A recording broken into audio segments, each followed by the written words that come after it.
ठेवला नाही पाहिजे कधी.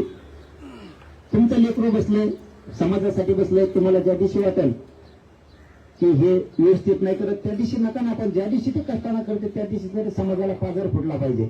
आपलंच लेकरू म्हटलं चला मुंबईकडे, शंका कुशंका नको, कोणी ते ठेवू नका. मी खरंच नाहीये आणि तुमच्याकडून काही चुका झाल्या असल्या तुम्ही मान्य करा समाजापुढे, मी करतो. मी चुकलेल्या समाजाला सांगतो, सगळं महाराष्ट्रात तुम्ही सुद्धा धनगरबंध ऐकता, मी सगळं मान्य करतो. असं झालंय, तुमच्याकडून काय झालं असेल सोडून द्या. आता आमचं ते आता मला यांनीच सांगितलं, आम्ही कुणी तुम्ही म्हणले, आम्ही व्यासपीठावर ठरवलं असं विषय तसा आहे, तुमच्यासारखं समजा एकच बसायचा. पण आमचं मेनू ठरवलं, आमचेच लोक म्हणले व्यासपीठावर नको दुसरं कोणी, तुम्ही एकटे. त्यामुळे ते समाजाला मान्य असेल तर ठरू द्या, नसेल तर नको. मी एक उदाहरण म्हणून सांगतो. बीड या मोर्चा आणि बीडच्या मोर्चा दिवशी श्रीमंत छत्रपती संभाजीराजे साहेब तिथं आले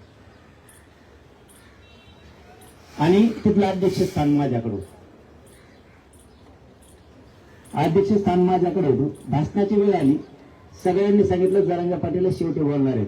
मी सांगितलं अजिबात जमणार नाही, माझा राजाही बसलेला असताना मी नाही बोलू शकत. तसं तुमच्या राजा महाराजांनाही तुम्ही जवळ घ्या, तुमचे ज्येष्ठ कोणी असतील त्यांना घ्या.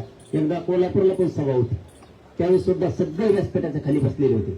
मी स्वतः श्रीमंत शिवराजे महाराज साहेबांना आणि श्रीमंत संभाजीराजे साहेबांना म्हणलं व्यासपीठावर घ्या, नाही तर मी व्यासपीठाच्या खाली जातो. आपल्या लोकांना आपण ते सन्मान द्या ना, जातीला मिळून जाईल ना. तुमचे जे रुटलेत ना नेते त्यांना सन्मान द्या, तुम्ही हवामाना पुढे, मी फक्त उपोषणाला बसून राहतो, आरक्षण घ्या. किती सोपं आहे, घे मान, काय फरक नाही पडत. त्यांना बोला, मी बोलणार आहे, मी पण बोलणार आहे. खरं सांगतो, मी आता गाडीत बसलो ना, तुमच्या सगळ्या धनगराच्या नेत्याला बोलणार मी. तो तर असा भोंगाला येतो त्यांच्या मागं,